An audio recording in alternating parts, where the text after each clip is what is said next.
மதுரை மாவட்டத்தில் டங்ஸ்டன் சுரங்க அனுமதிக்கு எதிராக தமிழ்நாடு சட்டப்பேரவையில் தீர்மானம் நிறைவேற்றப்பட்டு இருப்பதோடு தான் முதலமைச்சராக இருக்கும் வரையில் இந்த திட்டத்தை அனுமதிக்க மாட்டேன் என மு.க. ஸ்டாலின் திட்டவட்டமாக அறிவித்துள்ளார்.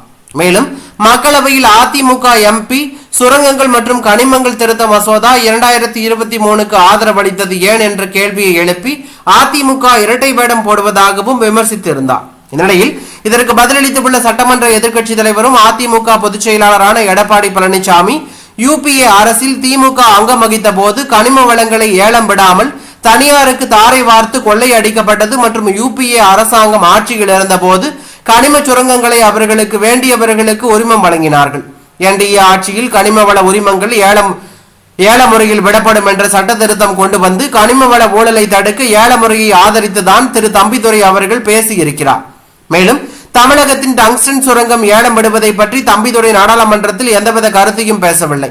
இந்த கனிம வள திருத்த சட்டம் 2023 நாடாளுமன்றத்தில் கொண்டு வந்த போது திமுக எம்பிக்கள் எந்தவித எதிர்ப்பையும் தெரிவிக்கவில்லை.